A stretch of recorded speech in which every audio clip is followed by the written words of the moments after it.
Comments, questions, concerns on any of those? Okay, hearing nothing, then the bottom chunk here was calculator work for these first four, and then non-calculator work by hand. Can you bedmass your way through some roots? So the answers there are 6, 1, 8, and negative 1. Are there any comments, questions, concerns on any of that stuff? Yes, Justice. Okay, so square root of 49 is 7. Square root of 16 is 4. That has to happen first because square roots are the same as exponents in BEDMAS. And then I'm going to bring in what we haven't done yet. BEDMAS says what happens next? Sorry? Yes, the multiplication. 8 times 2 is? 4 times 2 is 8. So it becomes 7 minus 8 equals negative 1. That's how that rolls, Justice. Does that make sense? Justice, you follow? Okay. Anybody else? Comments, questions, concerns? Going once, twice, thrice. Sold. Okay, today's lesson is shortish. So we will get through this relatively quickly, I believe. You'll have just a smidgen of work to do.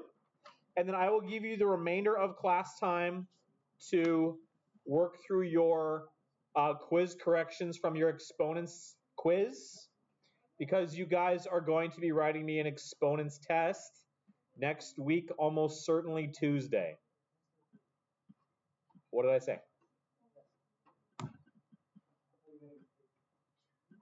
No. I would say I never make mistakes, but Hassan Joe would prove me wrong on several occasions. No, I chose the word I chose. Okay, here we go. Find me this page if you haven't yet. Let's talk about cube roots. Today's lesson's not very long, but let's talk it through. So, if a square root is a number that multiplies itself blank times to give the original number, i.e. the square root of 4 is 2, because why is the square root of 4 2? Yeah, because 2 times 2 is 4. So a square root is a number that multiplies by itself 2 times to give the original number. So root 4 is 2, because 2 times 2 is 4. Root 25 is going to be 5, because 5 times 5 is 25. And we were basing this idea of the square root on a square and its area. Because if you recall, the area of a square is length times length, where these two lengths are the same because it's a square. Ooh, speaking of squares, I showed my block. See a hilarious picture? I'll show you a hilarious picture too. The same hilarious picture. Where are you, square? Believe it or not, this is a square. Speaking of squares. This is a shape with 4 sides that are all the same length and 4 right angles. There's a right angle there, a right angle there, a right angle there, and a right angle there. That is a square by that definition. How is it a square? Well, square is a 4-sided shape. The sides are all equal length, and they meet at right angles, just like this thing. That's a very uncomfortable square. I digress. So a square root is related to the area of a square and its respective lengths. Then a cube root, which is what we're going to talk about today, must be somehow related to a cube. It's in the name. Square root relates to squares. Cube roots relates to cubes. A cube root then is a number that multiplies itself blank times to give the original number. What do you think? Square root multiplied by itself to get you an area. A cube root then is going to multiply 3 times. What property of the cube do we get when we multiply a number by itself 3 times?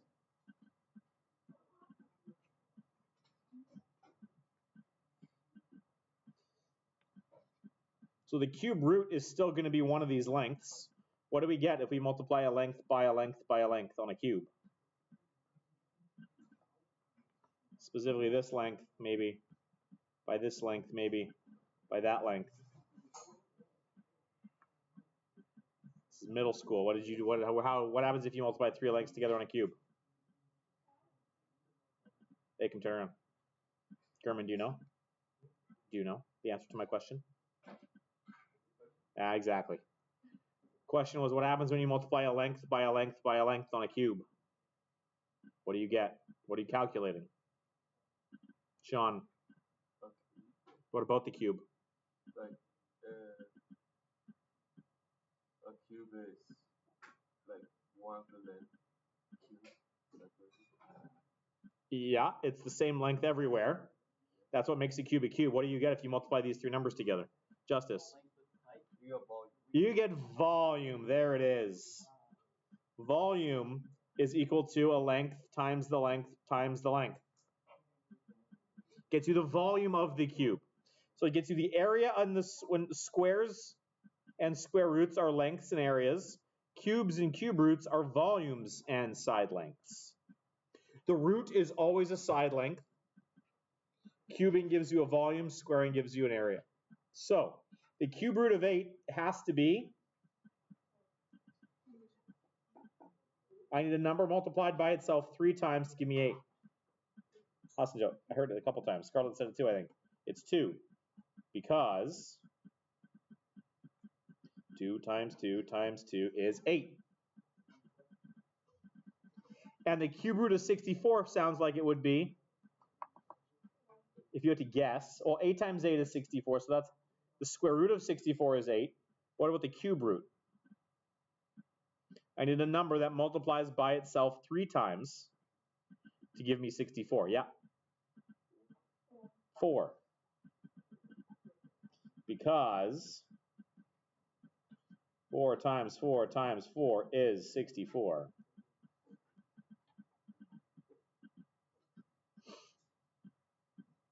So, yeah. And it's quarter after you gotta get head out? Yeah, it's quarter after. Yeah, you can go. Crush the wolves. Good luck. Take a look at the video later. Okay, so there are the first 10 perfect cubes are perfect cubes you should try to memorize. Is that the question, John? No, we're just stretching. The cube root of 1 is? What times itself is 1? It's 1. This one we already said. 2 times 2 times 2 is 8. What times itself is going to give you 27? Probably 3. 3 times 3 is? 9. 9 times 3 is? 27. So the cube root of 27 is 3. They look like they're going in order. We already did this one. This one's probably 5. It ends in a 5. It's probably a 5. 5 times 5 is 25, and 5 25s is 125. Because 4 25s is 100. 216 is going to be? The cube root of 216 is going to be, rather? Probably. We're going in order. That's going to be 6. The cube root of 343 is? And the cube root of 512 is? 8. There's 2 more we're going to tack on here. We're going to take a look at the cube root of 729 is 9. And the cube root of 1000 is 10.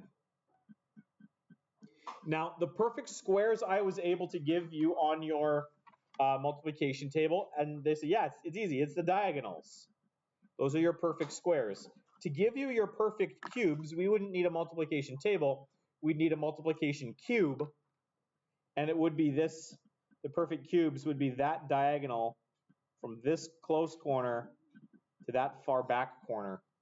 That line there in a multiplication cube, which would be awesome, would be your perfect cubes in there. So just like square roots are a thing, we can take cube roots of fractions and decimals. What's the cube root of 1 over 27 based on the stuff that we did yesterday with square roots? Yes, awesome, Joe. How'd you do it? Yeah, 1 times 1 times 1 is 1. And 3 times 3 times 3 is 27. So this thing, the cube root of this thing is going to be 1 over 3. You betcha. You take the cube root of the numerator over the cube root of the denominator, just like what we were doing yesterday. We took the square root of the top over the square root of the denominator. The same idea. Now, based on what we looked at yesterday, is this thing going to be a perfect cube? It might be. Because if we multiply the same three things together, because we had rules for the perfect squares. Perfect squares were easy. You have to have an even number, and if you take away the decimal, what you have left needs to be a perfect square. Cubes are a lot more complicated, because you can have odd numbers, because a 1 digit times a 1 digit, 1 times a 1 digit is going to give you 3 decimal places. 2 times 2 times 2 is going to give you an even number of decimal places. A 3 digit and a 3 digit and a 3 digit is going to give you an odd number of decimal places. So there is no nice way to identify at the outset whether or not this is going to be a perfect cube or not. What I will tell you is that I'm not going to ask you to identify perfect cubes. I just want you to get comfortable using your devices. So if you have a calculator, get it out. If you don't have a calculator, bring me your phone and exchange it for one of mine.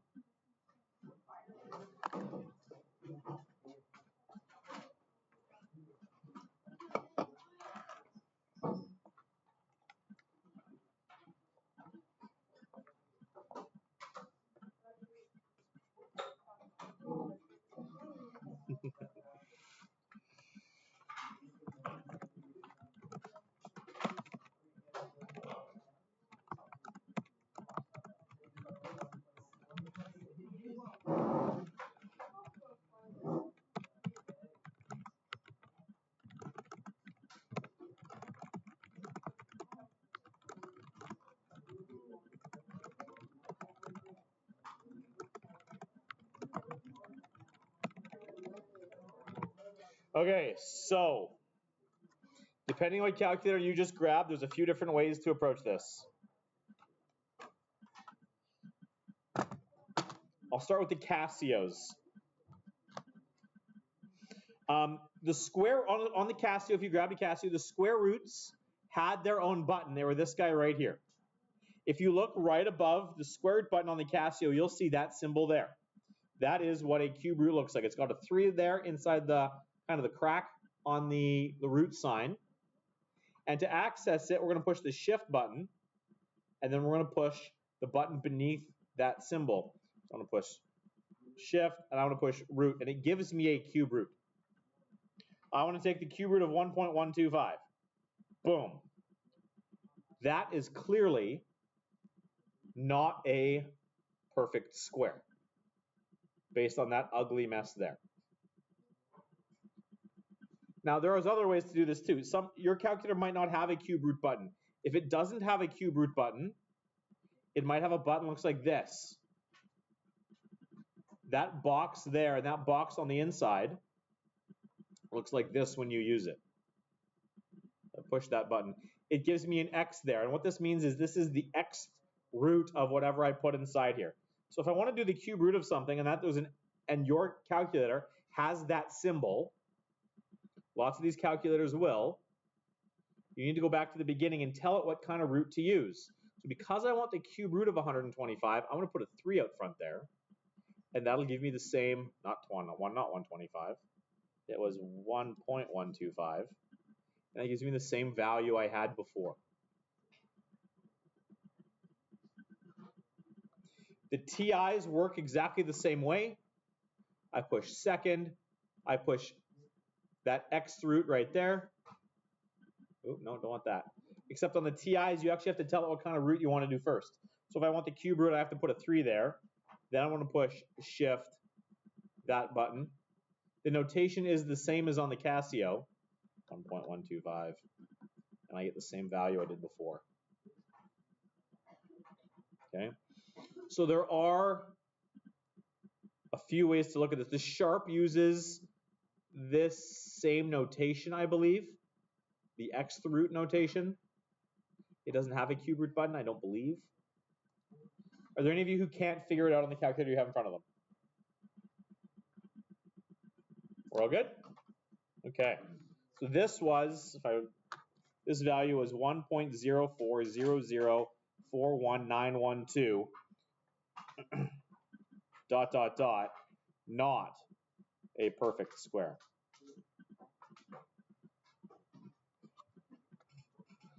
Okay, so this next line is a lie. It said in lesson 5, which was yesterday's lesson, we learned that we can't square root a negative number. We didn't talk about that yesterday, so we're going to talk about it today. So, can you square root, if you think back to what it means to square root something, can you take the square root of a negative number? Does that make sense, Abdal and Abdul? When I square root something, what does it give you back? I took the square root, a number, yes, but if I took the square root of 4, what's the square root of 4? 2. Why is the square root of 4 2? Because 2 times 2 is 4, okay. So can I take the square root of negative 4? Why not, Hassan Joe? You can't multiply an even number of things by themselves and get a negative number. The square root of negative 4 doesn't work. Because a negative times a negative is always positive. Oops, sorry, I'm not even on the screen.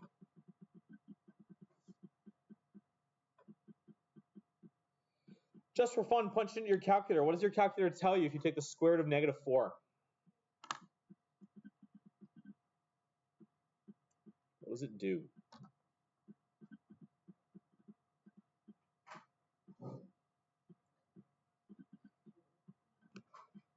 Is that all it says? Error? What kind of calculator do you have? Sorry, Jacob? It's a Canon calculator, okay. So it says error.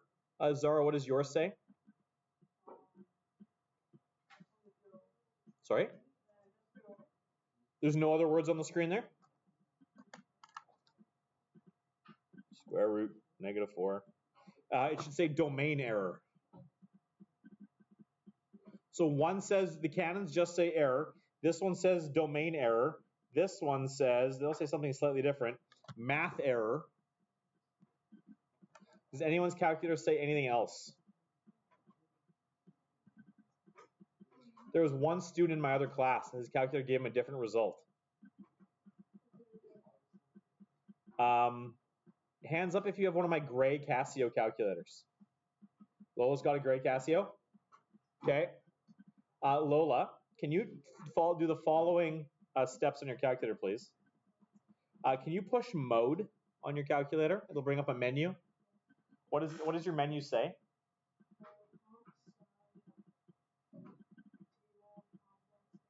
Okay, complex. Give me what number is next to complex? Push 2. Okay, and now I would like you to punch in the square root of negative 4 for me again on your calculator.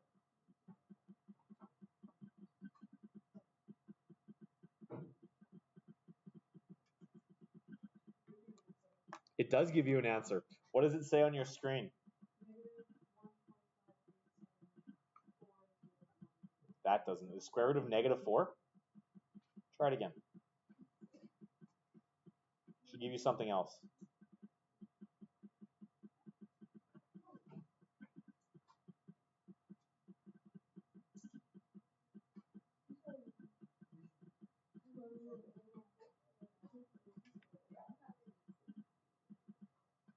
Square root of negative 4. One of those. Oh, Josh, you got one too. Is that all that's on the screen, or is something else in the bottom right-hand corner? A 2 and an I. Okay. So some of your calculators are going to give you a math error. Others of your calculators have this. This one doesn't have it. You can see on my screen, I don't have the same things Lola read out. I'm missing that one, complex. So she activated complex mode on her calculator. Most of your calculators are going to say either math error, or they're going to say domain error, Some of them will just say error. But for some reason, Lola was able to turn something on her calculator that made this thing say 2i, and it's literally the lowercase letter I. I'm going to introduce something to you today, and then we're never going to touch it again, but I want to, whet your appetite for something. The square root of negative numbers is not a thing that actually works on most of our calculators, but the square root of negatives is actually vitally important for the world of engineering and electronics. This little I here, so what they do is that they take this negative, it takes negative 4, and it breaks it up into the square root of 4 times the square root of negative 1. The square root of 4 we can do. That's 2. And now what this branch of mathematics does is say, well, we can't do this. The square root of negative 1 doesn't make sense. But we can square this. If I square that, that's the opposite of square rooting. Squaring and square rooting cancel each other out. If I square this, I'm going to get negative 1, which is a real number that we can do stuff with.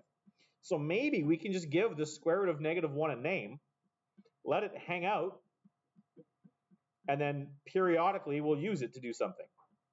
What they did is they said that the square root of negative 1 was defined to be the lowercase letter I, and this is the gateway to a class of numbers called imaginary numbers,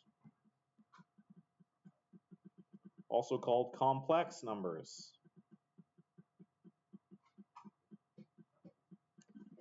And the awesome thing about imaginary and complex numbers is that you can take imaginary numbers, do real math with imaginary numbers, and get real answers, which is weird. If you're going to go off into engineering or electronics, you will work with this.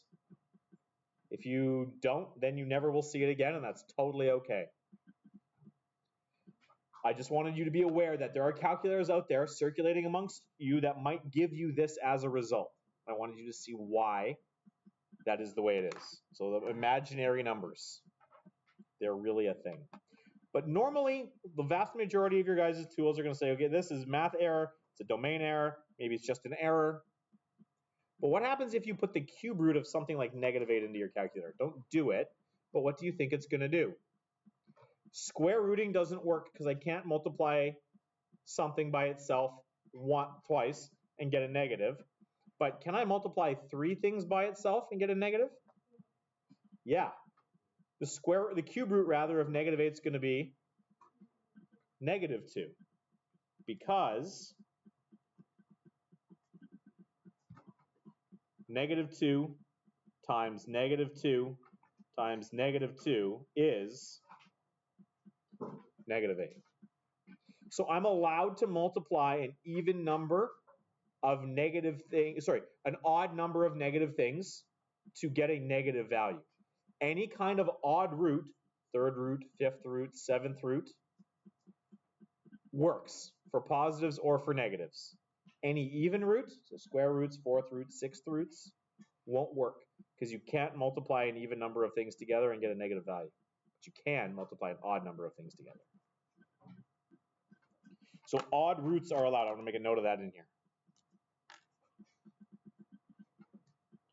Odd roots of negatives are allowed.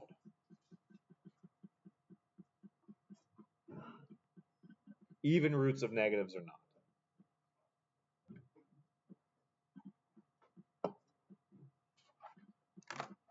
Okay, when you're ready, flip the page.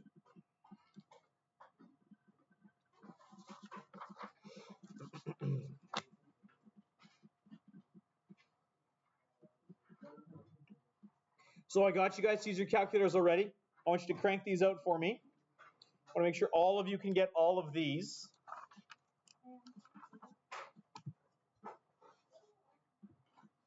And when if your calculator is giving you decimal places, I want you to round it to the nearest 4 decimal places.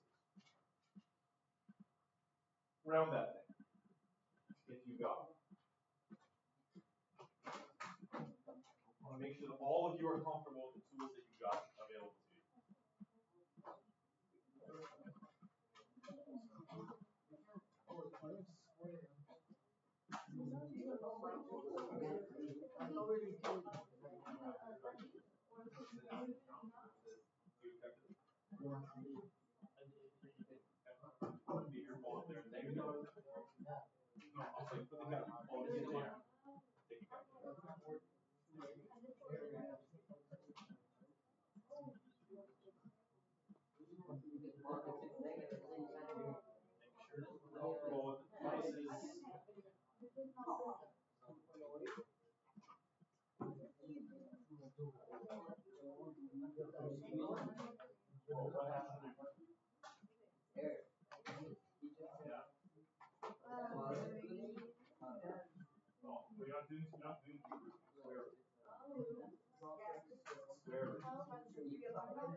Yes. So we got using the X-ray file. I'm going to show you. So you're going to 3, and you put shift, that, X through. Which one are we doing? 9? Round is 4 decimal places. No, we're talking about that in a second. So crank out these 6. Come on.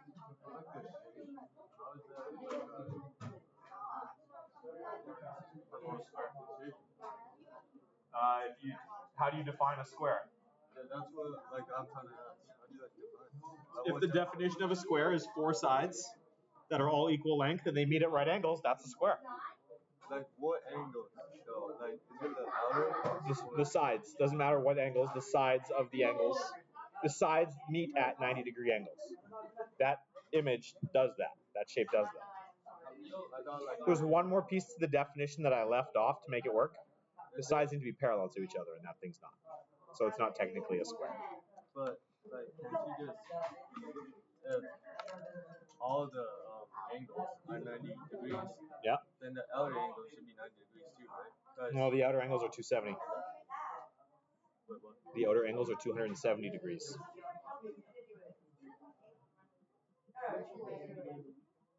No, not all 3 of them, one. No, if the inner angle is 90, the outer angle is 270.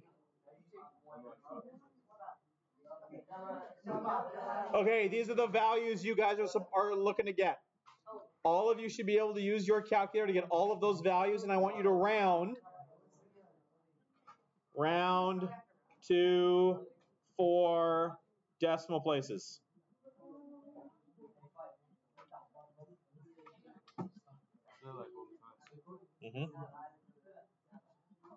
This angle is right here. Yes, but this is not the outer angle. This is the outer angle. What's the name of this one? That's nothing. This is inner. This is outer. The sides don't keep going. That's not an angle you can talk about being part of a square. Okay.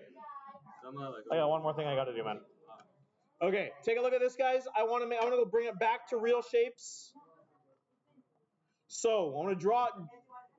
Jacob, draw me your best square here. And draw me your best cube here. Again, I'm not claiming to be an artist. Yeah. I didn't say draw the best. I said draw your best.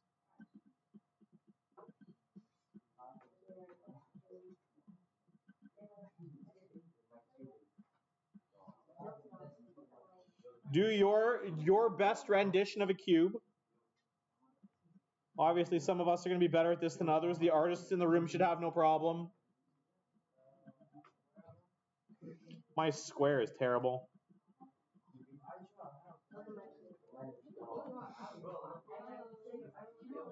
Okay, so the relationships between side lengths and areas. We've talked about this guy already. I'll tell you, if the area is 9 for this square, this is this area there, the area of that face is 9. How do I go from the area of the square to the side length of the square? Well, we have another name for this side length that I've been emphasizing over the last couple days. The side length is called the root. Like that's what the ancient Greeks developed it as. The length of the side is the root of the shape. And it tells you how to go about calculating it. If the area of the square is 9, and if you remember, area is equal to length times length, what number times itself is going to give you 9? 3. And the mathematical operation we gave you for that, or we developed for that, is the square root of 9 is equal to 3. How do you go the other way? How do I go from the side length to the area? Well, we could multiply it by itself using this notation, but we have other notation for repeated multiplication. How do I go from a side length of 3 to an area of 9? Exponents. What exponent? 3 to the power of 2, which is why we call 3 to the power of 2 squaring something. 3 to the power of 2, or 3 squared, because it literally gives us a square and its area. Okay? Let's say the volume of the cube is 27. How do we go from the volume to a side length? Remember, that length, the side length, an alternative word for that is the root of this shape. It's the edge that this shape is based on. So to go from the volume to a side length, if you recall, a volume is a length times a length times a length for a cube. So what number multiplied by itself 3 times is 27? It's 3. So this is the whole purpose of cube rooting something. I take the cube root of 27, we get the side length. If I want to go the other way, I can multiply 3 by itself 3 times, or I could use this notation that we've been working with this chapter. This is going to be 3 to the power of what? 3. But if the side length is 3, what I'm doing by cubing it is I'm making a cube with a side length of 3 and finding its volume. That is why we call putting something to the power of 3 cubing it, because we're literally making a cube. Okay, here's what I'm going to get you to do with the rest of today. Play with this as best you can. This following page, number 18, I want you to do all of 18. There's a section on bed mass with roots. I would like you to, you can use your calculator, but you must show me your work. And I want you to do the top guy up here. You also need a calculator for that guy there too. Once you finish this page, your task is, for those of you who wrote the exponents quiz, you're working on corrections on that exponents quiz once you finish this. And then once you're done that, you're free.